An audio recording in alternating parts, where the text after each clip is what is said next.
चलिए बच्चों, एक और सिचुएशन डिस्कस करते हैं हम। एक लिफ्ट है, लिफ्ट के अंदर पेंडुलम हैंग किया हुआ है हमने,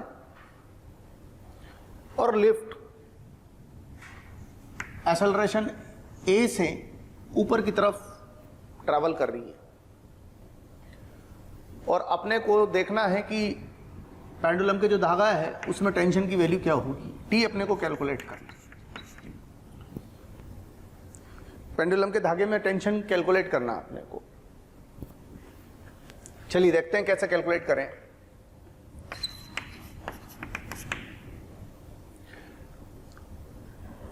सबसे पहले मैं बार बार इसलिए चीजों को रिपीट कर रहा हूं ताकि तुम्हारे दिमाग में स्टेबल हो जाए चीजें कि वर्किंग कैसे की जाती है, वर्किंग क्या रहती है न्यूमेरिकल को सॉल्व करते वक्त, हमारी स्ट्रेटजी क्या रहती है। मैंने आपको बोला we have 4 steps. Number 1 fix the observer, number 2 free body diagram, number 3 coordinate system, and number 4 laws of motion. ये 4 स्टेप रहती है बच्चों, इन 4 स्टेप में हमारा सारा काम हो जाता है। बस सिस्टमेटिक वे में हमको काम करना पड़ता है, चीजें आसान होती है, चीजें डरावनी बिल्कुल नहीं होती अगर हम स्टेप टू स्टेप फॉलो करें। कोई भी पैदाइश से सीख के नहीं आता है, सब लोग यहीं आके सीखते हैं, बट जब हम चीजें सीख रहे हो तो उन चीजों को सीखने के लिए जो स्टेप्स हैं वो स्टेप्स बट सिस्टमेटिक वे में फॉलो होने चाहिए। अगर हम एक बार सिस्टमेटिक वे में चीजें सीख लेंगे तो फिर उसके बाद हमारा अप्लाई करने का जो तरीका है लॉज ऑफ मोशन को, वो बहुत फास्ट हो जाएगा। नंबर 1, पहला मैं ग्राउंड के रेस्पेक्ट में स्टडी कर रहा हूं, with respect to ground. With respect to ground का मतलब समझ रहे हैं आप, हमने ऑब्जर्वर को ग्राउंड पे फिक्स कर दिया। अब ऑब्जर्वर ग्राउंड पर, ये पॉइंट ऑफ सस्पेंशन, ये point of suspension A acceleration से ऊपर जा रहा है, this is called point of suspension, आलंबन बिंदु। ये बिंदु जितने त्वरण से ऊपर जाएगा ये वस्तु भी उतने ही त्वरण से ऊपर जाएगी, सीधी जुड़ी हुई है इससे। तो ये वस्तु ए त्वरण से ऊपर जा रही है, तो ये पेंडुलम बच्चों, ये कैमरा जमीन पर, और ये पॉइंट ऑफ सस्पेंशन धागे द्वारा m द्रव्यमान की वस्तु पर जो बल है वो T, धागे द्वारा जो बल लगता है वो तनाव बल, और धागे द्वारा जो बल लगता है वो धागे की तरफ, तो धागे द्वारा इस पर जो बल लगेगा अपनी तरफ लगेगा। ये पृथ्वी द्वारा बल, और जमीन पर खड़े प्रेक्षक को ये वस्तु उतने ही त्वरण से जाती हुई दिखाई देगी जितने त्वरण से लिफ्ट जा रही है ए। ये बन गया फ्री बॉडी डायग्राम। पहला स्टेप, दूसरा स्टेप, तीसरा step coordinate system.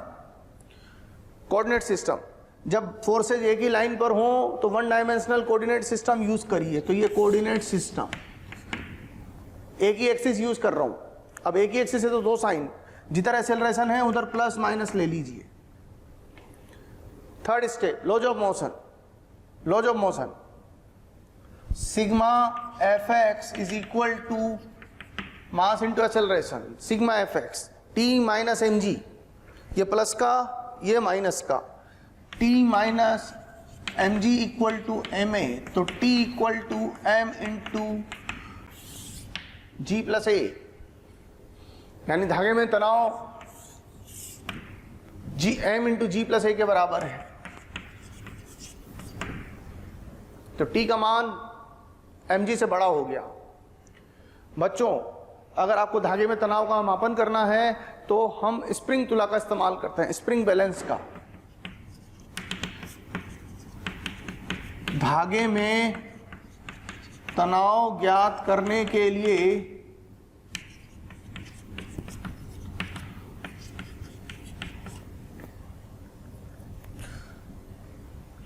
Spring balance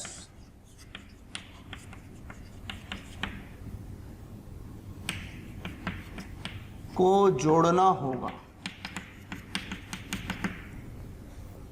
यानी कि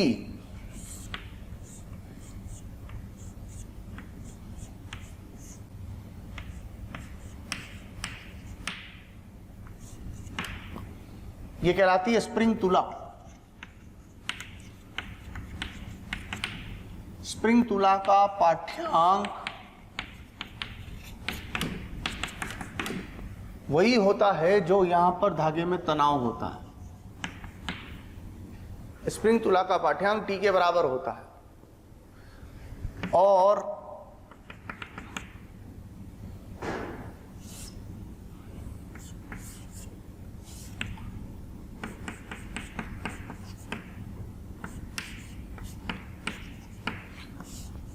यहां पर अगर अभिलंब बल N है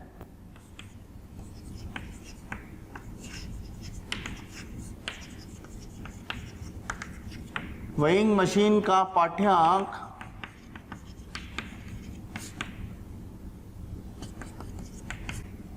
N के बराबर होता है। ये दो इंपॉर्टेंट बातें जो आपको ध्यान रखनी है। स्प्रिंग तुला का पाठ्यांक T के बराबर और वेइंग मशीन का पाठ्यांक N के बराबर। यहां जो भी फोर्स होगा इस वस्तु और इस मशीन के बीच में वही ये मापन करेगी। यहां जो भी तनाव होगा ये स्प्रिंग बैलेंस वही मापन करेगी और इसे हम आभासी भार भी कहते हैं। थर्ड पॉइंट, T व N को आभासी भार भी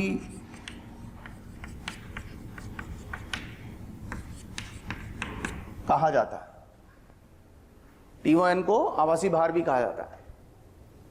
तो ये तो बच्चों बात हुई जब हमने प्रेक्षक को ग्राउंड पर रखा। अब हम कैमरे को लिफ्ट के अंदर ही फिट कर दें तो भी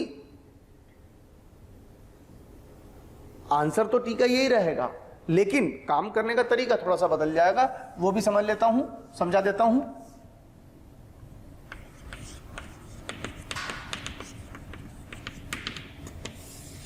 with respect to lift,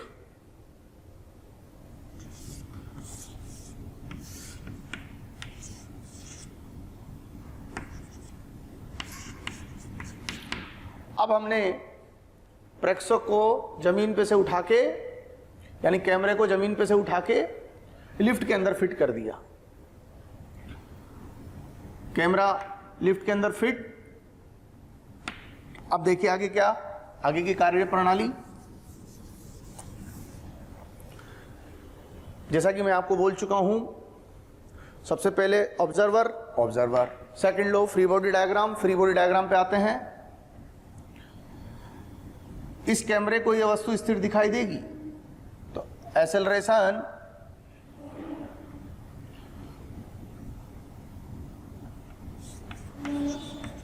Bob का, इसको बॉब कहते हैं। पेंडुलम का जो गोलक होता है इसको अंग्रेजी में बॉब कहते हैं। Acceleration of bob relative to lift 0 है। जमीन से देखने पर तो इसका त्वरण a था, लिफ्ट से देखने पर इसका त्वरण 0 है, लिफ्ट से देखने पर स्थिर है। अब फ्री बॉडी डायग्राम बना रहा हूं, ध्यान देना। धागा इसको खींचेगा, ये धागे ने खींचा टी बल से, पृथ्वी भी खींचेगी, पृथ्वी नीचे तो नीचे खींचेगी। धागा ऊपर खींच रहा है, पृथ्वी नीचे खींच रही है। परंतु प्रेक्षक कहां घुस गया? लिफ्ट में। लिफ्ट, और लिफ्ट की खास बात क्या है? त्वरित है। कितनी त्वरित है? एक ही दर से त्वरित है। तो एक छदम बल लगेगा। वस्तु का द्रव्यमान लिफ्ट का त्वरण का गुणा m इंटू a, किधर की तरफ? लिफ्ट के त्वरण के विपरीत। लिफ्ट का त्वरण किधर की तरफ लिया गया? ऊपर की तरफ, तो विपरीत। ये इसमें जोड़ दो, ये छदम बल हो गया, ये छदम बल हो गया। और वस्तु का त्वरण कितना दिखाई दे रहा है? बॉब का द्रव्यमान, बॉब का त्वरण लिफ्ट के सापेक्ष 0 दिखाई दे रहा है। सारे फोर्स एक ही लाइन पर हैं, ये प्लस माइनस। ये तीसरा स्टेप कोऑर्डिनेट सिस्टम। चौथा step Newton's law, sigma F x equal to mass into acceleration sigma F x, ये प्लस ये minus, T minus m g minus m a बराबर त्वरण कितना दिखाई दे रहा है, जो इसको दिखाई दे रहा है वही लिखो।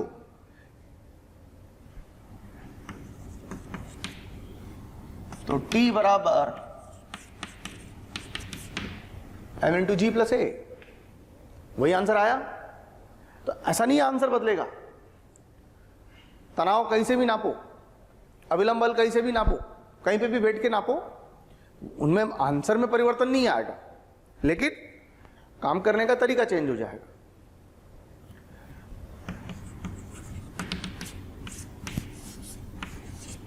अगर लिफ्ट का त्वरण नीचे की तरफ होता तो T की वैल्यू निकल के आती m into m g minus m ए।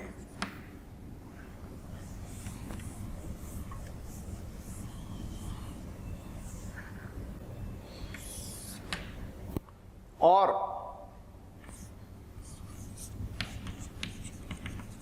इसको फ्री फॉल कहते हैं। फ्री फॉल होता, फ्री फॉल का मतलब केबल टूट जाए,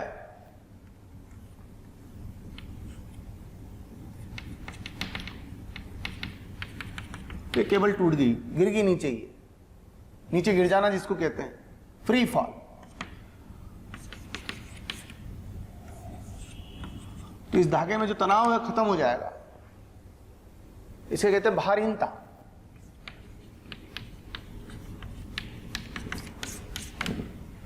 दिस इज कॉल्ड भारहीनता, वेटलेसनेस।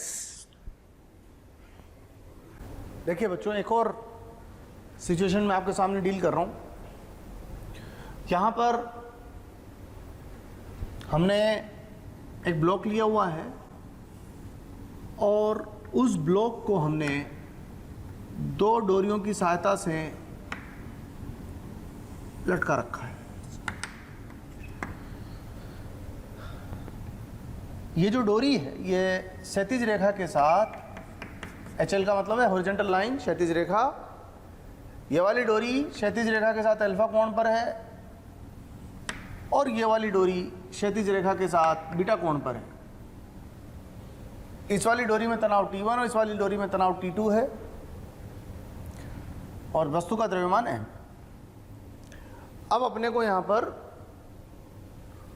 सवाल में तीन चीजें दी हुई है। ये दोनों कोण हमें पता है, ज्ञात हैं, और ये वस्तु का द्रव्यमान भी अपने को ज्ञात है। अब अपने को पता लगाना है कि इस डोरी में और इस डोरी में तनाव कितना रहा होगा। तो पहले तो याद करो डोरी का तनाव क्या काम करता है। डोरी का तनाव का पर्पज क्या बताया था मैंने आपको? डोरी का तनाव खींचने का काम करता है। खींचना, खींचने का मतलब होता है अपनी तरफ बल लगाना। अब सबसे पहली चीज ये है, ये भी दे रखा है कि ये इसका त्वरण शून्य है, यानी साम्य अवस्था में। इसको ऐसे भी लिखा हुआ हो सकता है। एक ही बात को लिखने के दो तरीके हैं कि ये साम्य में है, साम्य अवस्था। अब एक बात का विशेष ध्यान रखना, साम्य अवस्था का मतलब त्वरण शून्य है। लेकिन जब बोला हो कि त्वरण शून्य है और ये नहीं बोला हो कि कैमरे को कहाँ फिट करने पर, यानी प्रेक्षक को कहाँ खड़ा करने पर, क्योंकि जब तक आप प्रेक्षक को खड़ा नहीं करोगे त्वरण का को डिफाइन नहीं कर सकते। एक ही वस्तु का त्वरण अलग अलग कैमरे अलग अलग बताते हैं। जमीन पर लगा कैमरा अलग बताएगा, लिफ्ट में लगा कैमरा त्वरण अलग बताएगा। यस और नो? तो अलग अलग कैमरे त्वरण अलग अलग बताते हैं। अब सवाल में लिखा हुआ है कि किसी वस्तु का त्वरण 5 मीटर प्रति सेकंड स्क्वायर है, तो ये त्वरण किसी कैमरे ने तो नापा है, बट कौन से कैमरे ने नापा है?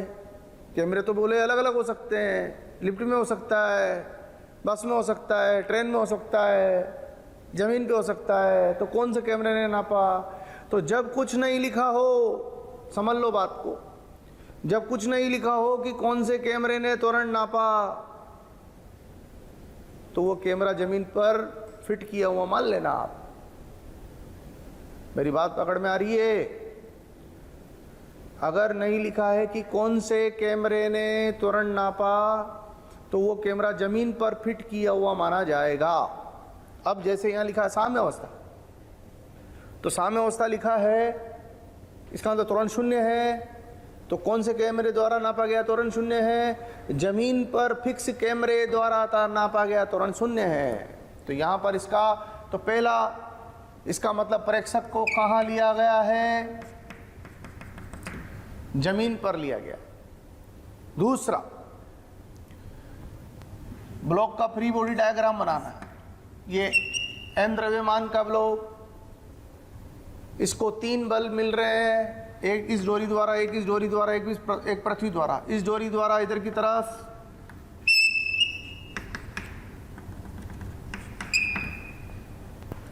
इस डोरी द्वारा इधर की तरफ,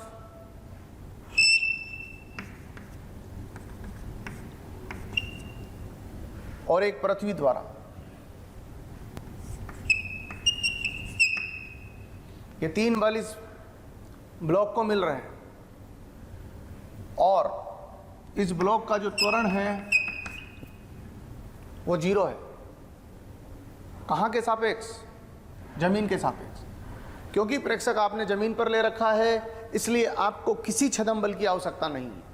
छदम बल की आवश्यकता तभी होती है जब आपका प्रेक्षक त्वरित होता है। प्रेक्षक त्वरित नहीं, छदम बल की जरूरत नहीं। 2 स्टेप पूरे हो चुके हैं। पहला प्रेक्षक फिक्स, दूसरा फ्री बॉडी डायग्राम, ये फ्री बॉडी डायग्राम। तीसरा स्टेप, थर्ड स्टेप क्या बताया था? Coordinate system. कोऑर्डिनेट सिस्टम, ये कोऑर्डिनेट सिस्टम ले लिया, ये x, ये y। हॉरिजॉन्टल लाइन को तो मैंने x मान लिया, वर्टिकल लाइन को मैंने y मान लिया। ये coordinate system. Fourth step, laws of motion. Laws of motion, sigma fx equal to m into x, sigma fy equal to m into ay। ये लॉज ऑफ मोशन। हमें इतना प्यार देने के लिए थैंक यू वेरी मच। हज़ारों बच्चे हमारे टीचर्स के वीडियोस का लाभ उठा रहे हैं और अपनी पढ़ाई में लगे हुए हैं। अपने डिस्क्रिप्शन बॉक्स में जो लिंक दिया हुआ है उसको क्लिक करके अपना एनरोलमेंट सुनिश्चित करें।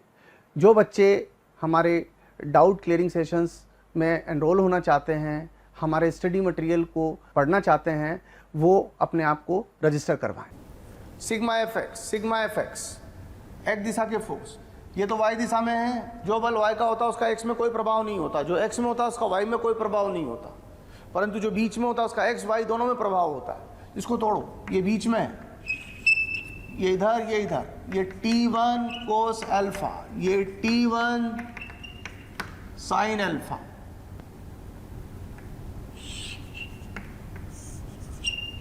इसका x में प्रभाव T2 कोस बीटा, y में प्रभाव T2 sign beta.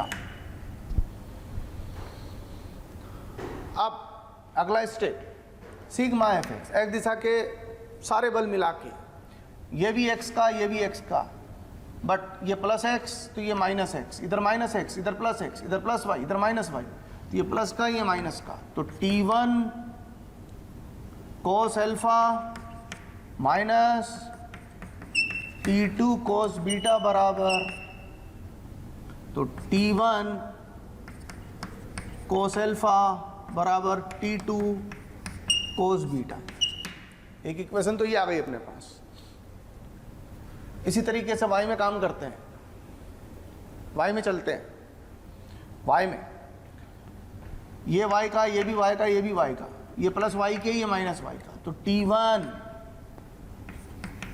Sine alpha plus T2 sign beta minus mg बराबर 0। T1 sine alpha plus T2 sign beta बराबर mg। ये दूसरी इक्वेशन। अब अपने को क्या काम करना है? T1 T2 ज्ञात करना है। T1 T2 ज्ञात करने के लिए क्या करें? 2 समीकरण हैं, T1 चाहिए तो T2 का मान इसमें से इसमें डाल दो, तो T1 sine alpha plus T2, ये रहा T2। T2 की जगह क्या लिख सकता हूँ? T1 cos alpha upon cos beta, T1 cos alpha upon cos beta into sine beta equal to mg। तो यहां से T1 कॉमन ले लेंगे हम, sine alpha cos beta plus cos alpha sine beta equal to, ये cos beta इधर जाके multiply होगा तो mg cos बीटा बन जाएगा, और बच्चों sign alpha cos beta, cos alpha sine beta का सम, इसका फॉर्मूला होता है साइन अल्फा प्लस बीटा, तो फॉर्मूला हो गया mg cos beta upon sine alpha plus beta. और प्यारे बच्चों T1 का मान यहां रखने से T2 की प्राप्ति होगी। जब T1 का मान रखूंगा समीकरण 1 से, इस T1 के मान को यहां पर प्रतिस्थापित करें तो आप देखिए जैसे ही मैं T1 का मान यहां रखूंगा, लेफ्ट का cos बीटा और राइट का cos बीटा कैंसिल, तो T2 की वैल्यू आ जाएगी mg cos alpha divided by sine alpha plus beta. तो इस तरीके से हमारे पास T1 और T2 दोनों आ जाएंगे। समझ में आई बच्चों बात? देखो बच्चों, एक प्रमेय जिसे हम लामी प्रमेय कहते हैं, आप ध्यान रखिएगा। अगर कोई वस्तु है जिसपे 3 बल काम कर रहे हैं, F1, F2, F3, F1 के सामने वाले इस वाले बल को हमने अल्फा बोल दिया, F2 के सामने ये जो बल है इसको हमने बीटा बोल दिया, और F3 के सामने वाला ये जो बल है इसको हमने गामा बोल दिया। तो जो प्रमेय है वो ये है कि F1 अपॉन साइन अल्फा बराबर F2 अपॉन साइन बीटा बराबर F3 अपॉन साइन गामा। अब जैसे यहां पर है, ये फिगर अपने को दिया हुआ है, इस फिगर के हिसाब से हमको कैलकुलेट करना है कि T1 और T2 की वैल्यू क्या रहेगी। पहले तो मैं ऑर्डिनरी तरीके से सोल्व कर रहा हूं क्वेश्चन को, फिर लामी प्रमेय से भी अपन सोल्व करके देख लेंगे। ऑर्डिनरी तरीके का क्या है, ये इक्विलिब्रियम दे रखा है, बोला नहीं है कहां से देखने पर इसका इक्विलिब्रियम मतलब इसका त्वरण जीरो है। जब नहीं बोला है कि इसका त्वरण जीरो कहां से देखने पर है, तो क्या बोला था मैंने, इसका अंदर कैमरा कहां फिक्स है, जमीन पर, तो जमीन के सापेक्ष त्वरण शून्य है, तो ये प्रेक्षक जमीन पर, और वस्तु का फ्री बॉडी डायग्राम, एक बल, ये डोरी इसको इधर खींच रही है, ये डोरी इसको इधर खींच रही है, और पृथ्वी नीचे खींच रही है, और ये 45 डिग्री का कोण दिया है, m इसका द्रव्यमान है, और त्वरण इसका शून्य। दूसरा स्टेप कोऑर्डिनेट सिस्टम, ये कोऑर्डिनेट सिस्टम ले लिया, ये x, ये y। तीसरा स्टेप, पहला स्टेप हो गया हमारा ऑब्जर्वर, दूसरा स्टेप हो गया फ्री बॉडी डायग्राम, तीसरा स्टेप हो गया कोऑर्डिनेट सिस्टम, चौथा step laws of motion, sigma fx equal to m into ax sigma fx। ये x में है, ये y में है, ये दोनों में है, तो इसका थोड़ा सा असर देख लें। x में y में कितना है, T2 cos 45 यानी T2 by root 2, T2 sin 45 यानी T2 बाय रूट 2। इसका x में प्रभाव T2 बाय रूट 2 के बराबर है, प्लस x में है ये माइनस x में है, तो T2 by root 2 minus T1 बराबर m इंटू 0, तो T2 बराबर रूट 2 T1। एक इक्वेशन आ गई अपने पास। अब आते हैं y में, sigma Fy equal to m into y Fy। y में कौन कौन है बच्चों, ये y में है, ये y में, ये प्लस y में है, माइनस y में, तो T2 by root 2 minus mg equal to m into 0 बराबर 0, यानी T2 बराबर रूट 2 mg। कहने का मतलब क्या है, इस डोरी में जो तनाव वो इस वस्तु के भार का रूट 2 गुना है, और T2 का मान रूट 2 mg यहां रखूंगा, रूट 2 से रूट 2 कैंसिल हो जाएगा, तो T1 माना, T1 बराबर T2 बाय रूट 2 बराबर mg। इस प्रकार से T1 और T2 के मान हमें प्राप्त हो चुके हैं। ये हमारा क्वेश्चन का फाइनल आंसर हो गया। तो final answer to this question is √2mg and mg। √2mg तो वैल्यू है इस डोरी में तनाव की और mg डोरी में वैल्यू है इस डोरी में तनाव। अब इसी सवाल को मैं लेमिस थ्योरम से सॉल्व करता हूं। अगर इसी सवाल को लेमिस थ्योरम से सॉल्व करें, ऑल्टरनेट मेथड, देखिए ये वस्तु 3 बल इस पर लग रहे हैं, एक ये लग रहा है और एक इधर लग रहा है। एंगल देखिए, ये एंगल 90 डिग्री का है, ये एंगल 135 का है और ये एंगल भी 135 का है। अब रूल लगाइए, T1 के सामने एंगल ये है तो T1 upon sine 135 equal to T2 upon sine 90 equal to mg upon 1 sine 135। Sine 135 की वैल्यू होती है बच्चों 1/√2। Sign 135 equal to 1/√2। 1/√2 यहां लिखूंगा तो ये √2 T1 हो जाएगा। साइन 91 1/√2 यानी √2 mg। इसलिए T1 √2 से √2 कैंसिल तो T1 बराबर mg एंड T2 बराबर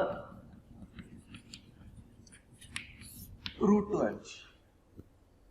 तो ये चेक भी हो गई हमारी थ्योरम। तो ये आप ध्यान रखिए लेमिस थ्योरम, पर ध्यान रहे ये तभी एप्लीकेबल होगी जब ये इक्विलिब्रियम में हो, अदरवाइज ये एप्लीकेबल नहीं होगी। तो बच्चों अपना डिस्कशन चल रहा है लॉज ऑफ मोशन में, उसी के अंतर्गत एक नया पॉइंट आपको मैं सिखा रहा हूं, बड़ा इंपॉर्टेंट पॉइंट है।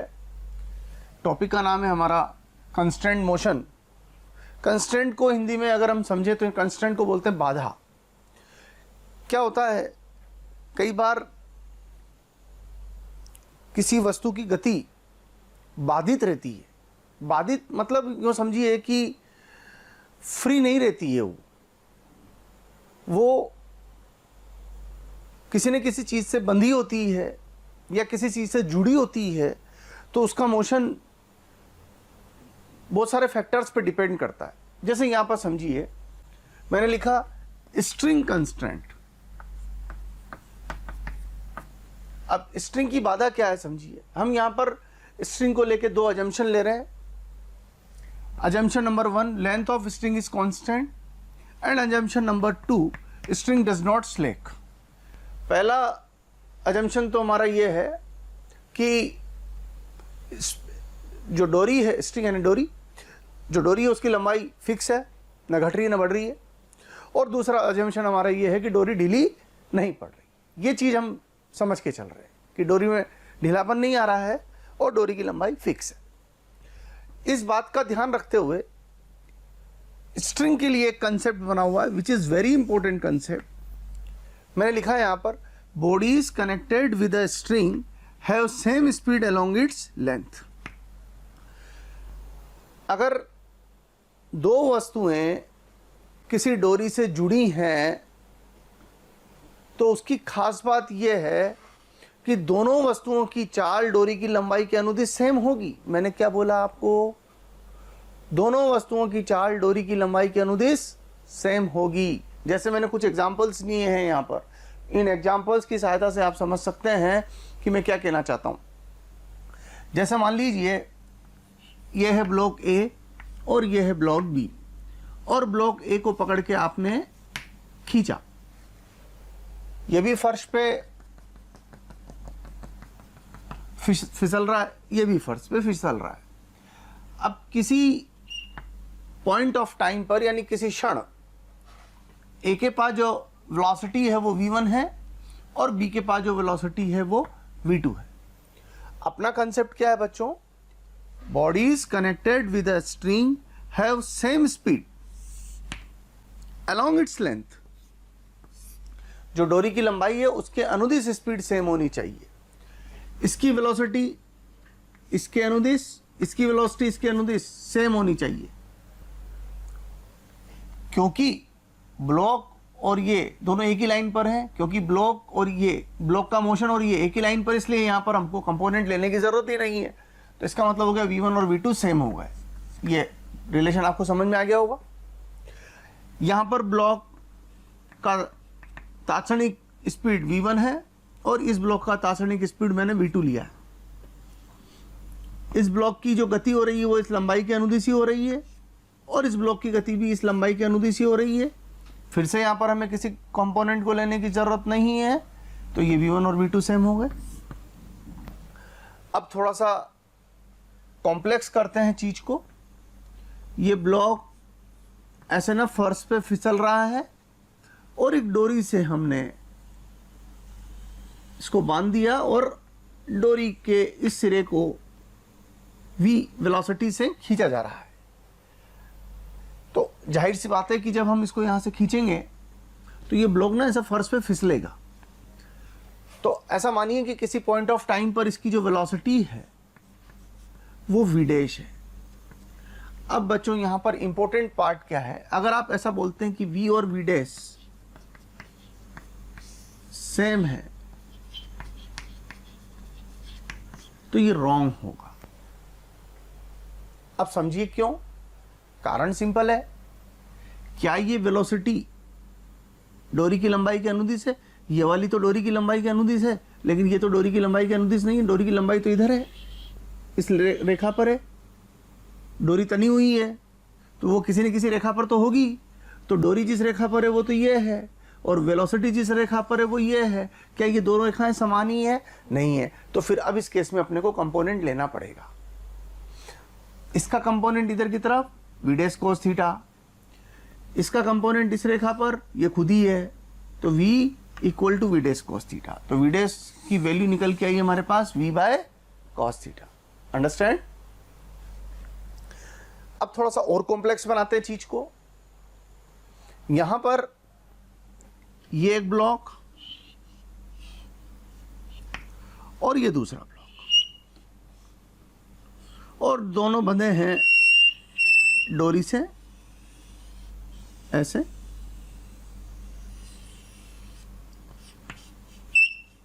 दोनों ऐसे डोरी से बंधे हैं और किसी क्षण इस ब्लॉक के पास जो वेलोसिटी है वो इधर क्षैतिज रेखा पर है v1 और उसी क्षण इस ब्लॉक के पास जो वेलोसिटी है वो है v2।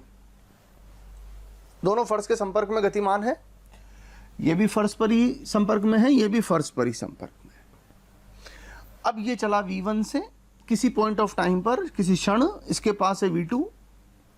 फिर से आप देखिए डोरी की जो लंबाई है वो तो इस रेखा पर है, इधर वाला हिस्सा इस रेखा पर है, जबकि इसके पास वेलोसिटी इस रेखा पर है, इसके पास वेलोसिटी इस रेखा पर है। तो क्या यहाँ v1 इक्वल टू v2 कहना सही होगा? तो हम कहेंगे v1 is not equal to v2, क्योंकि v1 v2 लेंथ के अनुदिश नहीं है और हमें इस इक्वल किसके करना है? अलोंग द लेंथ, लंबाई डोरी की लंबाई के अनुदिश। तो फिर से हमें कंपोनेंट लेना पड़ेगा बच्चों। हमने इस एंगल को अल्फा एज्यूम किया और इस एंगल को हमने बीटा एज्यूम किया। तो ये बीटा है तो ये वाला एंगल बीटा, तो v1 cos बीटा, ये वाला कंपोनेंट इस वेलोसिटी का ये वाला कंपोनेंट लेंथ के अनुदिश आ गया। ऐसे ही ये वाला कंपोनेंट भी लेंथ के अनुदिश आ गया, तो v2 cos अल्फा हो गया ये। और कंसेप्ट है बच्चों, हमारे पास रोज़ डिमांड्स आ रही है कि इस टॉपिक पर वीडियो बनाया जाए, इस टॉपिक को समझाया जाए। बच्चों, मैं आपको एक बात कहना चाहता हूं कि हमारे YouTube चैनल को सब्सक्राइब करें और उस पर जो बेल आइकन है उसको प्रेस करें ताकि जो भी नोटिफिकेशन है वो आपके मोबाइल पर आ सके। उसका कारण क्या है? जिन वीडियोस की आप डिमांड कर रहे हैं, जिन टॉपिक्स के एक्सप्लेनेशन के लिए आप बोल रहे हैं, वो ऑलरेडी हमारे चैनल पर डले हुए हैं और हमारे यहाँ पर अवेलेबल हैं। आप तक नहीं पहुँच पाए क्योंकि आपने हमारे बेल आइकन को प्रेस नहीं किया हुआ है। इसलिए मेरा निवेदन है, मेरा रिक्वेस्ट है आपसे कि हमारे यूट्यूब चैनल पर सब्सक्राइब करें और उस बेल आइकन को प्रेस करें। Component of velocity along the length of string same होना चाहिए। तो आप इसको और इसको सेम कर देंगे। बात पकड़ में आई बच्चों? तो इस तरीके से हम रिलेशन एस्टेब्लिश कर सकते हैं कि अगर दो वस्तुएं डोरी से जुड़ी हैं और दोनों की तात्कालिक स्पीड अपने को पता है, तो दोनों की स्पीड में रिलेशन हम इस फंडामेंटल का इस्तेमाल करते हुए लिख सकते हैं। क्लियर है बच्चों? तो प्यारे बच्चों, मैं कुछ और एग्जांपल्स आपके सामने रख रहा हूं। जैसे मान लीजिए, बहुत सिंपल एग्जांपल है, एक पुली है और पुली के ऊपर से थ्रेड पास कर रहा है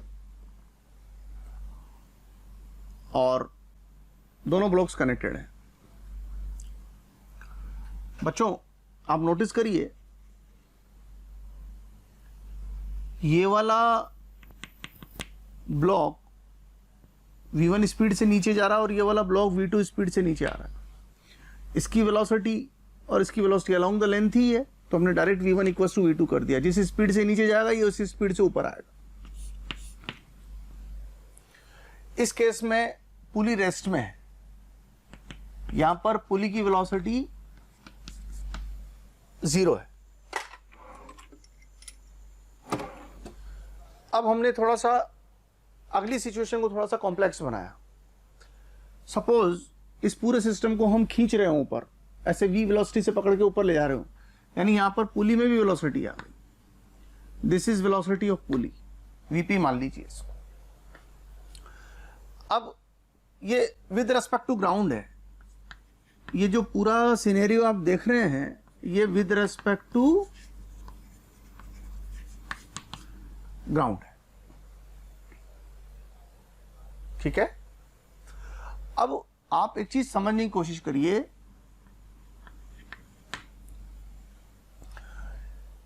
कि अगर हम ग्राउंड के रेस्पेक्ट में बात कर रहे हैं तो इसका वेलोसिटी vp है, इसका वेलोसिटी v1 है, v2 है, all are in the same direction. सबको मैंने अपवर्ड लिया हुआ है, v1 v2 vp all are in same direction. सोच के देखो बच्चों जरा कि अगर आप अपने आप को ग्राउंड से उठा के, ऑब्जर्वर को ग्राउंड से उठा के इस पे बिठा दो तो क्या हो? अगर आप ऑब्जर्वर को पुली पे बिठा दो तो क्या हो? ये पुली और ऑब्जर्वर अगर पुली पे बिठा दिया जाए तब क्या होगा?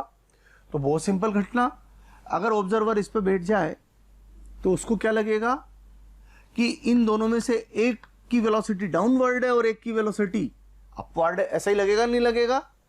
Number one. दूसरा क्या लगेगा बच्चों कि एक जिस स्पीड से नीचे जा रहा है दूसरा उसी स्पीड से ऊपर आ रहा है। ऐसा लगेगा या नहीं लगेगा? इस बात का मतलब यह हुआ कि पुली के रिस्पेक्ट में एक के पास जितनी वेलोसिटी होगी दूसरे के पास भी उतनी वेलोसिटी होगी, बट उनका डायरेक्शन अपोजिट होगा। यह चीज मैथमेटिकली यहां पर लिखी हुई है। Velocity of a relative to p is nothing, it is equal to negative times of velocity of b relative to pulley। a की वेलोसिटी पुली के रेस्पेक्ट में और b की वेलोसिटी पुली के रेस्पेक्ट में magnitude wise equal and direction wise opposite, magnitude wise equal and direction wise opposite. तो इस बात को यहां पर मैथमेटिक्स में ऐसा लिखा हुआ है। यहां पर इस v का मतलब स्पीड नहीं है, इस v का मतलब वेलोसिटी है, ये ध्यान रखना। तो यह है velocity of a relative to pulley is equal to negative times of velocity of b relative to pulley। इसका एक्सपांशन किया तो ये मिल गया और इसका एक्सपांशन किया तो ये मिल गया हमको, एंड सिंप्लीफाई किया तो हमें ओवरऑल रिलेशन ये मिला। बट इसमें ध्यान रहे ये जो है ये स्पीड्स नहीं है, वेलोसिटीज हैं, वेलोसिटीज है। क्लियर है? अब इस फंडामेंटल को हमने इस क्वेश्चन में यूज किया। देखिए हमने क्या किया, यहां पर हमें दिया हुआ क्या है, इस पुली की वेलोसिटी है 7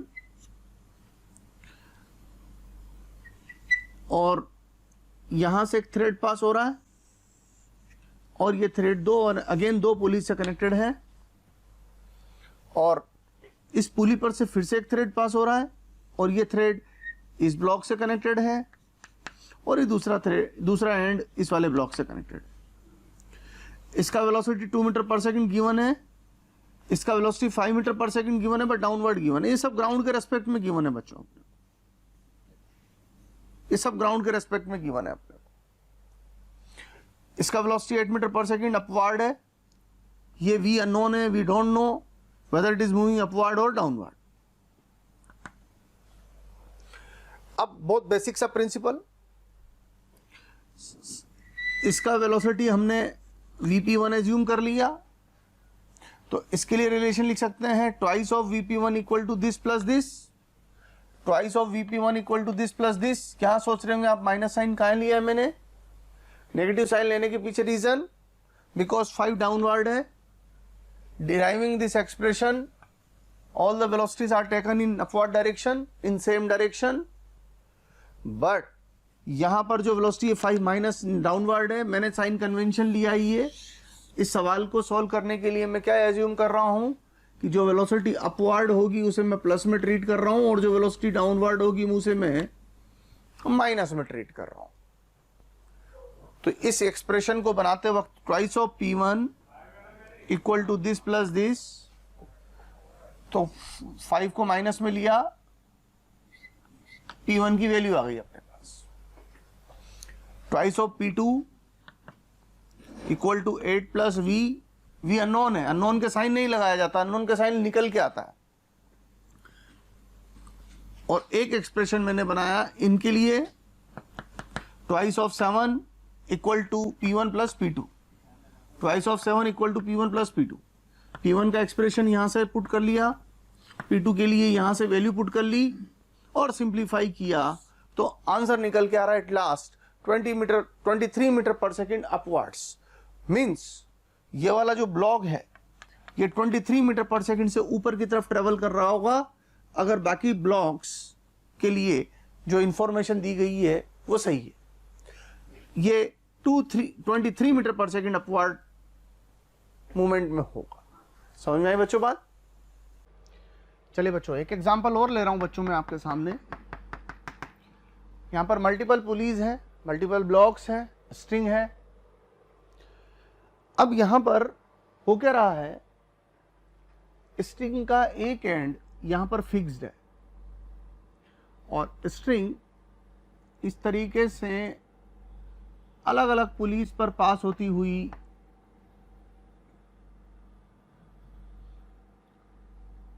ब्लॉक सी से जाके कनेक्ट हो गई।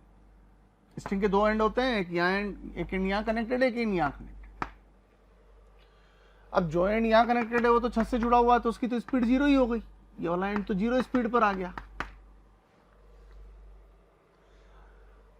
और हमें पता नहीं है कि जो ब्लॉक सी है वो किस वेलोसिटी से ट्रेवल कर रहा है, और ये भी पता नहीं है कि ये ऊपर ट्रेवल कर रहा है या नीचे ट्रेवल कर रहा है। We don't no.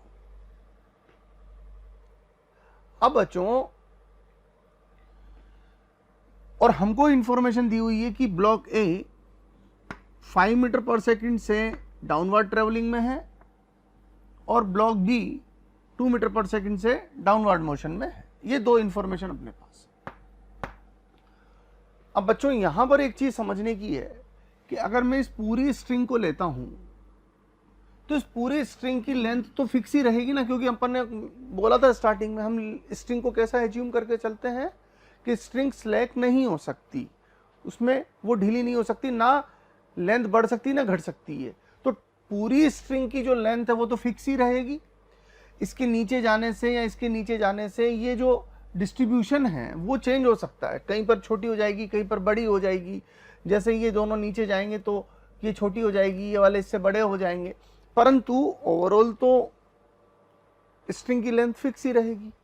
तो टोटल लेंथ फिक्स। अभी आप सोच रहे होंगे ये L1, L2, 3, 4, 5 क्या है, मैंने यहां से नंबरिंग की है 1, 2, 3, 4, 5, इसे मैंने L1, इसे L2, इसे L3, इसे L4 और इसे मैंने L5 बोला है।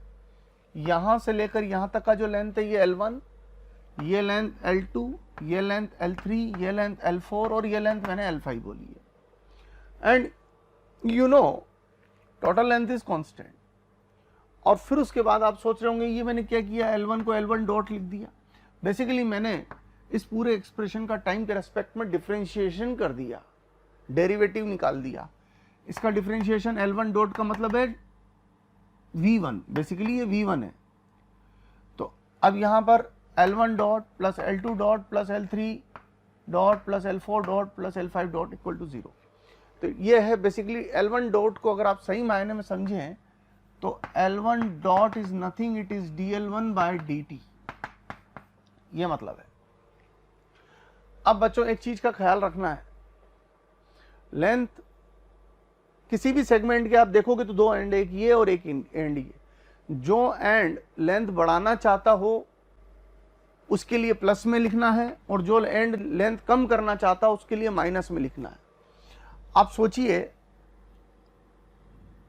जब ये पुली, ये ब्लॉक 5 से नीचे आ रहा है तो ये पुली भी 5 से नीचे आएगी, और ये पुली जितने स्पीड से नीचे आएगी ये वाला सेगमेंट, ये वाला पॉइंट इसके साथ कांटेक्ट में है, तो ये सेगमेंट ये पुली नीचे तो ये भी नीचे आएगा, जिसका मतलब ये वाला एंड लेंथ को बढ़ाना चाहता है, किस स्पीड से बढ़ाना चाहता है, 5 से बढ़ाना चाहता है।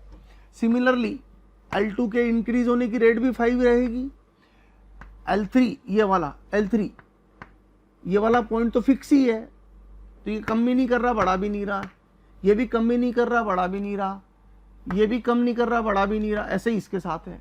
लेकिन ये वाला पॉइंट जैसे ये पुली करेगी वही करेगा। ये पुली नीचे जा रही है कितनी स्पीड से, 2 से, तो ये लेंथ 2 की स्पीड से बढ़ेगी। ये वाला पॉइंट भी 2 की स्पीड से नीचे जा रहा है, तो ये लेंथ भी 2 की स्पीड से बढ़ेगी। ये हमारे लिए अननोन है, तो अननोन को विदाउट साइन रखो। अब देखिए ये 5 से नीचे जा रहा है यानी लेंथ बढ़ रही है, तो मैंने +5 लिख दिया। ये वाला एंड 5 से नीचे जा रहा है तो +5 लिख दिया। ये वाला एंड 2 से नीचे जा रहा है, लेंथ बढ़ रही है, ये +2 लिख दिया। ये वाला एंड 2 से नीचे जा रहा है, लेंथ बढ़ रही है, तो +2 लिख दिया। और ये वाला एंड VC, ये वाला एंड अननोन है, अननोन, तो VC as it is positive में लिख दिया। तो VC की वैल्यू आई -14। क्या मतलब हुआ इस बात का, माइनस में आंसर आ रहा है, इस बात का मतलब क्या है कि ये जो ब्लॉक है वो इस तरीके से मूव कर रहा है कि इससे इसकी स्पीड कम, इससे ये लेंथ कम हो रही है, ये लेंथ कम हो रही है, और ये लेंथ किसी रेट से कम हो रही है, 14 की रेट से कम हो रही है। इसका मतलब ये ब्लॉक इस लेंथ को कम कर पाएगा, कब कम कर पाएगा, जब ये ऊपर की तरफ ट्रेवल करेगा। इस बात का मतलब ये है कि block C 14 metre per second से ऊपर की तरफ ट्रेवल कर रहा है, ये मतलब है बच्चों। ठीक है, देखिए बच्चों एक और सिचुएशन डिस्कस करते हैं, बड़ा प्यारा क्वेश्चन है। इसमें क्या है बच्चों, एक वेज है, नत्तल जिसको हम बोल रहे हैं बेसिकली हिंदी में,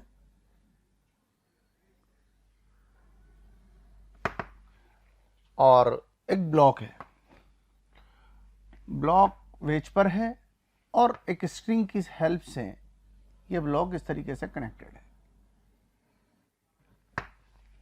आई थिंक सिचुएशन समझ में आ रही है आपको। ऑब्वियस सी बात है कि ये चीज भी स्मूथ है और ये चीज भी स्मूथ है, दोनों स्मूथ है, स्मूथ, और ये चीज भी स्मूथ है।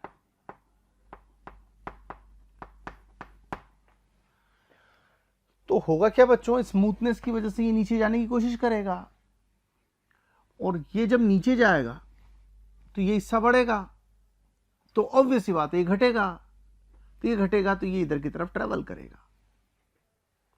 Are you getting my point? तो ये चलेगा नीचे, ये चलेगा लेफ्ट। अब सवाल ये है बच्चों कि अगर ये F1 त्वरण से नीचे जा रहा है और ये F2 त्वरण से पीछे आ रहा है, तो F1 और F2 के बीच में संबंध क्या रहा होगा। और एक और बात, F1 जो त्वरण है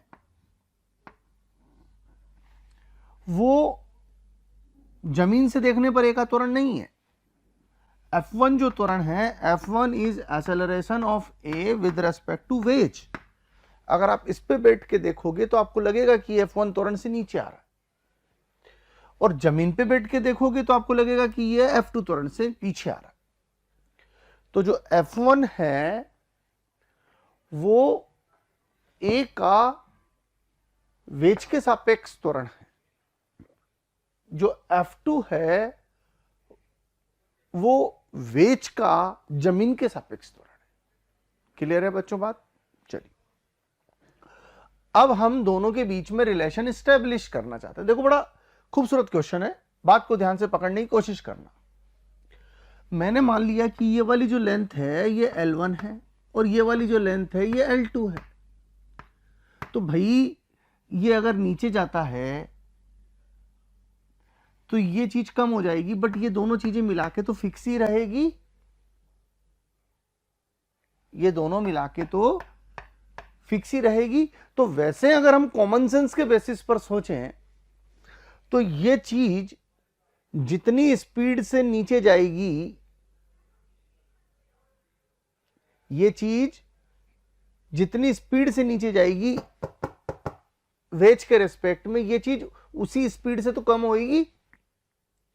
तो अगर इसकी स्पीड v1 है और इसकी स्पीड v2 है, v1 यानी इसके रेस्पेक्ट में और इसकी स्पीड v2 है, तो बहुत सिंपल सा फॉर्मूला है कि v1 v2 के इक्वल होना चाहिए। अब इस बात को थोड़ा सा फैंसी बना के फिजिक्स की भाषा में समझें। ये तो अपन ने कॉमन सेंस के बेसिस पर बात कर ली। अब इस बात को थोड़ा सा फिजिक्स की भाषा में समझें, कंस्ट्रेंट की सहायता से समझें। तो देखो कैसे समझेंगे, समझो क्या क्या हो रहा है। एक सेगमेंट ये, एक सेगमेंट ये, इस सेगमेंट के ये दो हिस्से, एक पॉइंट ये वाला और एक पॉइंट ये वाला। इस सेगमेंट के भी दो हिस्से, एक पॉइंट ये वाला, एक पॉइंट ये वाला। मेरी बात को पकड़ने की कोशिश करिएगा आप लोग। अगर मैं इस पॉइंट की बात करूं तो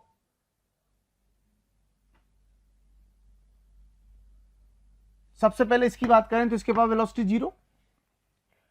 हमने मान लिया कि किसी पॉइंट ऑफ टाइम पर इसके पास जो वेलोसिटी है वो v1 है और इसके पास जो वेलोसिटी है वो v2 है। तो पहला रिलेशन तो ये हो गया L1 plus L2 equal to constant, L1 plus L2 equal to constant. बहुत सिंपल सी बात। अब बच्चों, अगर आपको हमारे वीडियोस पसंद आते हैं, आपको हमारा पढ़ाया हुआ समझ आता है, तो आप हमारे वीडियोस को लाइक करें, शेयर करें। इससे आपको भी बेनिफिट होगा और साथ में ज़रूरतमंद स्टूडेंट्स तक हमारी बात पहुंच पाएगी। बच्चों, आपका जो प्यार इसमें हमें मिलता है, उससे हमें मोटिवेशन मिलता है, वो हमारे लिए बूस्टर डोज का काम करती है। और हम चाहते हैं कि इसी तरह आपका प्यार मोहब्बत हमें मिलती रहे, ताकि हम इसी एनर्जी के साथ बराबर लगे रहें। इसका डेरिवेटिव लिया तो ये L1 dot plus L2 dot हो गया। अब L1, इस वाली लेंथ को कौन चेंज करना चाहता वो देखें। इस वाली लेंथ को ये वाले पॉइंट की स्पीड भी चेंज करेगी और ये वाले पॉइंट की स्पीड भी चेंज करेगी। ये वाले पॉइंट की स्पीड, इस वाले पॉइंट की स्पीड, अगर पुली की स्पीड v2 है इधर, तो इधर की इस तरफ इसका जो कंपोनेंट आएगा वो v2 cos थीटा के बराबर आएगा। तो इस पुली के इधर मूवमेंट की वजह से तात्क्षणिक वेग इस पॉइंट का इधर की तरफ निकल के आ रहा है। अलोंग द स्ट्रिंग बात कर रहे हैं, अलोंग द स्ट्रिंग। तो रस्सी के इस स्ट्रिंग के अनुदिश इस पॉइंट की स्पीड v2 cos थीटा इधर की तरफ हो गई, ये रही। इस पॉइंट की बात खत्म। अब आते हैं इस पॉइंट पर। इस पॉइंट के पास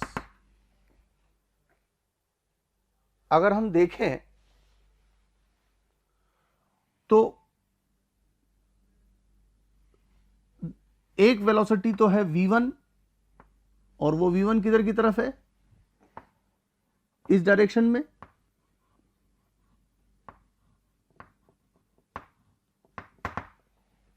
इस डायरेक्शन में, लेकिन साइमल्टेनियसली इस पॉइंट के पास एक और वेलोसिटी है इस वेज के मोशन की वजह से, वो इधर की तरफ है, and that is V2 sorry. तो इसका इधर वाला जो कंपोनेंट है वो है V2 cos थीटा, और इधर वाला तो V2 sin थीटा हो जाएगा। तो अल्टीमेटली ये वाला जो पॉइंट है, ये पॉइंट अगर हम ग्राउंड के रेस्पेक्ट में देखें तो ग्राउंड के रेस्पेक्ट में ये पॉइंट इन दोनों के रिजल्टेंट पर है। तो इन दोनों का रिजल्टेंट कितना हो गया? V1 minus V2 cos theta. तो इस वाले, अब फोकस करें इस पॉइंट पर, यहां से स्टार्ट कर रहा हूं। इस वाले पॉइंट के पास एक वेलोसिटी तो ये है और एक वेलोसिटी ये है, और ग्राउंड के रेस्पेक्ट में इसकी नेट वेलोसिटी हम ले लें V1 minus V2 cos theta. तो V1 minus V2 cos theta net इधर की तरफ आएगी तो वो लेंथ को बढ़ाने का काम करेगी, इसलिए V1 minus V2 cos theta मैंने यहां पर प्लस में लिया हुआ है। ये काम हो गया इसका। ये वाली जो वेलोसिटी है वो इधर की तरफ है, इस पॉइंट की जो वेलोसिटी है वो इधर की तरफ है, तो ये वेलोसिटी भी इस लेंथ को इंक्रीज करने का ही काम कर रही है, इसलिए मैंने यहां भी V2 cos थीटा प्लस में ही लिया हुआ है। इस पॉइंट पर आए, इस पॉइंट के पास वही वेलोसिटी है जो इस यहां है, तो यहां V2 ली है हमने इसकी वेलोसिटी, तो ये V2, बट V2 इधर की तरफ, तो यानी ये जो पॉइंट है ये इधर की तरफ शिफ्ट होएगा तो इस लेंथ को कम करेगा, इसलिए मैंने देखो नोटिस किया माइनस V2 लिया हुआ है, और ये वाला पॉइंट 0 पर है। किस पर? 0 पर। तो ये 0 पर लिया हुआ है, उसका लिया ही नहीं मैंने, तो और ओवरऑल डिफरेंशिएशन से हमें मिला 0। तो यहां पर, और ये इससे कैंसिल, तो अल्टीमेटली हमारे पास V1 इक्वल टू V2 हो गया। और अगर मैं इसको डिफरेंशिएट करूंगा तो इसके डिफरेंशिएशन से मेरे पास मिलेगा F1 इक्वल टू F2। इसका वेलोसिटी को डिफरेंशिएट करूंगा तो एक्सेलरेशन मिल जाएगा मेरे पास, तो वो हो जाएगा हमारे पास F1 इक्वल टू F2। बच्चों, पिछले क्वेश्चन को एक और तरीके से हम सोल्व कर सकते हैं, ऑल्टरनेटिवली।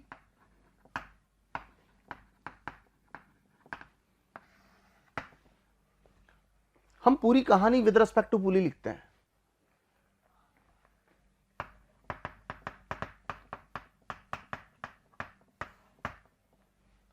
विद रिस्पेक्ट टू पुली यानी इसमें बैठ जाए जाके। आप सोचो इसमें बैठ जाओगे जाके तो क्या होगा? इसके सापेक्ष इसका स्पीड V1 है ही, और इसका खुद का स्पीड V2 है। ये पुली का स्पीड V2 है,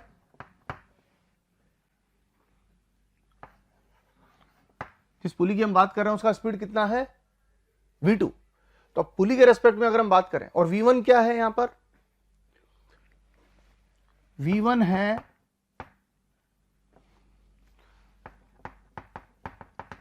velocity of A relative to pulley. इसके रेस्पेक्ट में बोलो या वेज के रेस्पेक्ट में बोलो, एक ही मतलब है। और वेज, देखो बड़ा सिंपल तरीका है समझने का, वेरी इजी वे। पहले वाला थोड़ा कॉम्प्लेक्स था, ये बहुत इजी तरीका है समझने का।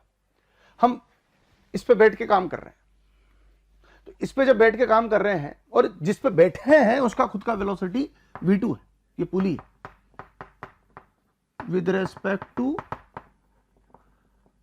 ग्राउंड। अगर आप ग्राउंड से पुली को देखोगे तो आपको V2 से जाती हुई दिखाई देगी। अब देखो क्या हो गया, अब हम कहां बैठे हैं? पुली पर ही जाके बैठ गए। अब पुली पर जाके बैठने से क्या हुआ? ये स्ट्रिंग, ये पुली, ऑब्जर्वर को हमने इस पे ही बिठा रखा है, तो ऑब्जर्वर, ये पॉइंट स्टेशनरी है, लेकिन इससे जाके देखोगे तो ये पॉइंट इधर नजदीक राइट साइड में ट्रेवल करता हुआ दिखाई देगा, ये वाला पॉइंट इधर की तरफ आता हुआ दिखाई देगा, ये इधर। इस ऑब्जर्वर को ये पॉइंट इधर आता हुआ दिखाई देगा, यस और नो? यस। कितनी स्पीड से? इस ऑब्जर्वर को ये पॉइंट इधर आता हुआ दिखाई देगा उतनी ही स्पीड से जितनी स्पीड से ये पुली इधर आ रही है, तो वो कितना है? v2, तो ये v2 हो गया। और v1 क्या है? Velocity of air relative to pulley, ये a, तो ये किधर जा रहा है? इधर जा रहा है। कितने से? v2 से। अब देखो कितना सिंपल, वेरी सिंपल। ये वेलोसिटी भी लेंथ के अलोंग और ये वेलोसिटी भी लेंथ के अलोंग। इसकी लेंथ L1 मान लेता हूं, इसकी लेंथ L2 मान लेता हूं, तो L1 plus L2 equal to L, L1 dot plus L2 dot equal to 0। L1 dot, L1 के बदलने की दर, ये इसकी लेंथ को बढ़ाने का काम कर रहा है, तो प्लस V1। L2 के बदलने की दर, ये इसकी लेंथ को कम करने का काम कर रहा है, तो माइनस V2 बराबर 0, तो V1 बराबर V2। वैसे भी सिंपल बात, यहां बैठ के देखेंगे तो ये जितनी रेट से इधर की तरफ आ रहा है, ये उतनी रेट से तो इधर की तरफ जाएगा। और इसको फिर से डिफरेंशिएट कर दें तो हमें त्वरण मिल जाएगा, तो F1 बराबर F2। कहने का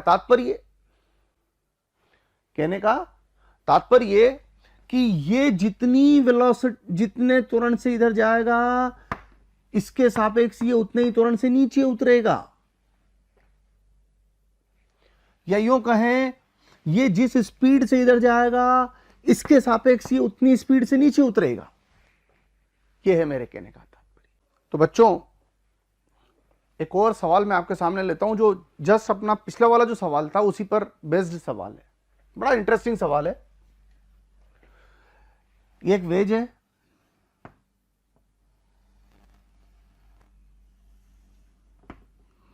और उसके ऊपर एक ब्लॉक है, और ये स्ट्रिंग कनेक्टेड है यहां से।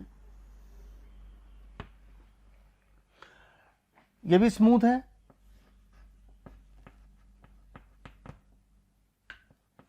और ये भी स्मूथ है। सवाल ये है कि अगर ये वेज ए से ए एक्सेलरेशन से ट्रेवल कर रहा है लेफ्ट साइड में, तो वो एक्सेलरेशन की वैल्यू कितनी रही होगी? अब ये भी थोड़ी देर पहले ही हम समझ के आए कि ये जितने एक्सेलरेशन से पीछे चलेगा, ये ब्लॉक भी उतने ही एक्सेलरेशन से नीचे चलेगा, लेकिन किसके रेस्पेक्ट में? वेज के रेस्पेक्ट में। किसके रेस्पेक्ट में? वेज के रेस्पेक्ट में। तो हमें पता है कि इसका भी एक्सेलरेशन ए ही रहा होगा, लेकिन इसके रेस्पेक्ट में रहा होगा। तो मैंने पहला बोला है, सबसे पहले मैं इसके लिए डायनेमिक्स देखना चाहता हूं, तो मैं ऑब्जर्वर को वेज पे बिठा रहा हूं। मैंने बोला था पहला काम क्या करते हैं हम? ऑब्जर्वर फिक्स करने का। ऑब्जर्वर कहां फिक्स किया मैंने? वेज पर। इसकी डायनेमिक्स देखने के लिए अब मैं इसका फ्री बॉडी डायग्राम बनाना चाहता हूं। अगला स्टेप, फ्री बॉडी डायग्राम के लिए इस पर लगने वाले फोर्सेस देख रहा हूं। इस पर एक फोर्स तो लग रहा है बच्चों, टेंशन फोर्स इधर की तरफ, ये रहा टेंशन फोर्स। इस पर दूसरा फोर्स लग रहा है बच्चों, नॉर्मल फोर्स, वो इधर की तरफ।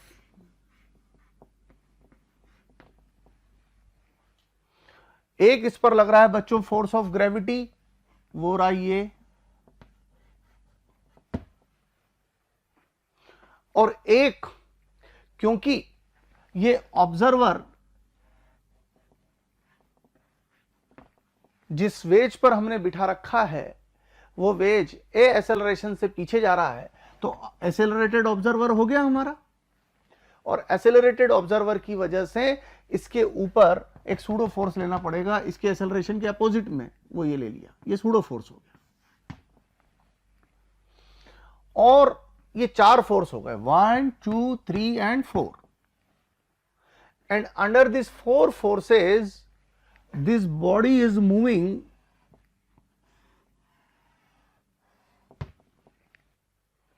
along this line with acceleration a. तो coordinate system, third step, coordinate system ले लिया।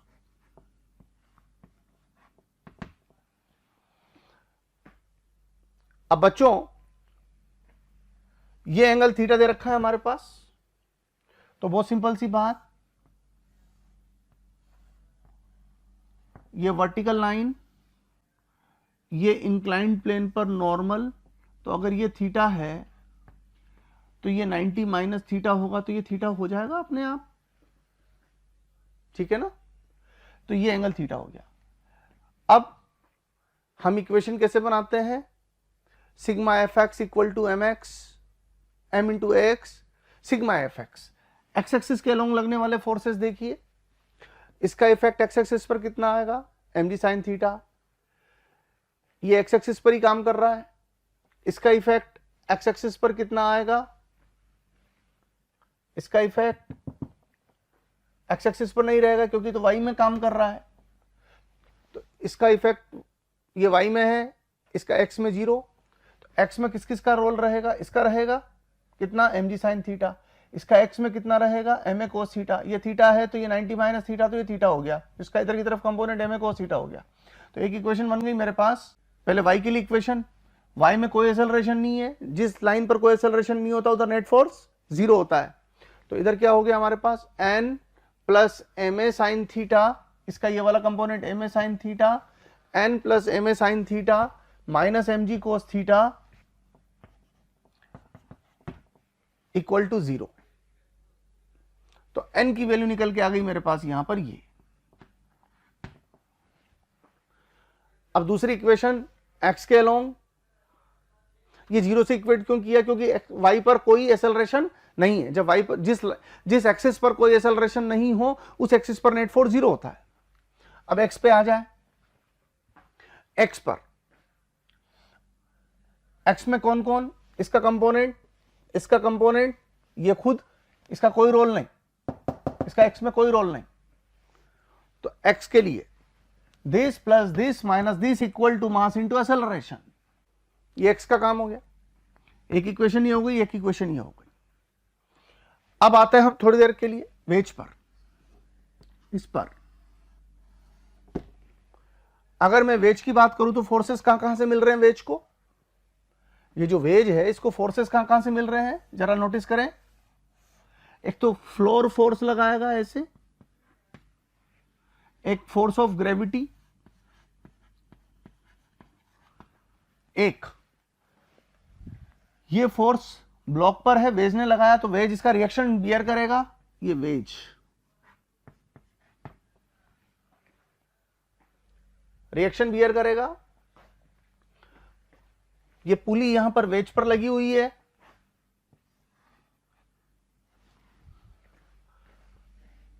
इस पॉइंट को ये वाला धागा खींचेगा,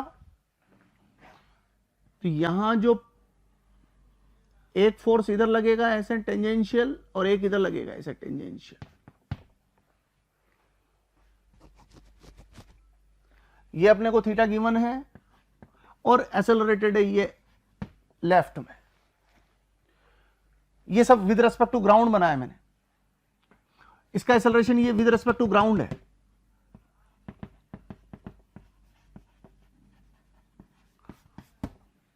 अब जरा ये देखिए कि इसको एक्सेलरेट कराने में कौन कौन का रोल है।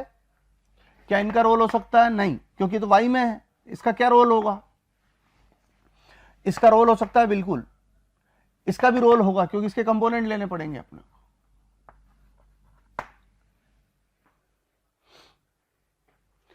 ये एंगल, ये नॉर्मल लाइन, ये वर्टिकल लाइन, ये एंगल थीटा, ये थीटा, और ये वैल्यू ये n था, तो ये n साइन थीटा हो गया। तो n साइन थीटा का रोल है इसको एक्सेलरेट करवाने में, इस टेंशन का रोल है और इस टेंशन का भी रोल होगा। इस टेंशन का रोल देखना है तो ये एंगल थीटा, तो ये थीटा होगा। तो इस टेंशन का इस लाइन पर एक्स एक्सिस पर कंपोनेंट कितना हो गया, t cos थीटा। तो देखिए क्या कर रहे हैं, ये t और ये n cos theta, n sin theta acceleration को सपोर्ट कर रहे हैं, और ये t का component t cos theta acceleration को अपोज कर रहा है। तो net force along the acceleration कितना हो गया, net force along the acceleration t plus n sin theta minus t cos theta equal to mass into acceleration. ये दूसरी इक्वेशन आ गई अपने पास। और इस इक्वेशन को, इसको और इसको थर्ड इक्वेशन बोल दें। आप क्या करिए, इस इक्वेशन से t की वैल्यू यहां रखिए और इस इक्वेशन से n की वैल्यू यहां रखिए। वही किया है मैंने। थर्ड इक्वेशन में t और n की वैल्यू पुट करिए और सिंप्लीफाई किया। सिंप्लीफाई करने से मुझे एक्सेलरेशन की वैल्यू मिली है। तो ये तो सिंप्लीफिकेशन है, तो सिंपल मैथमेटिक्स है। मेन चीज है how to frame the equations, तो वो आप समझिए। अगर आपको एक बार में डाउट रहता है तो इस वीडियो को दोबारा से सुनिए। दिस इज वेरी इंपॉर्टेंट और वेरी फैंटास्टिक क्वेश्चन। ठीक है बच्चों, अगर आपको लगता है कि जो टॉपिक्स हम यहाँ पढ़ा रहे हैं वो आपको चाहिए तो आप हमें कॉल करें। हमारा नंबर है 180021217999। एक बार मैं फिर से रिपीट कर रहा हूँ बच्चों, नंबर बहुत याद रखना बहुत ज़रूरी है, 180021217999। Thank you very much.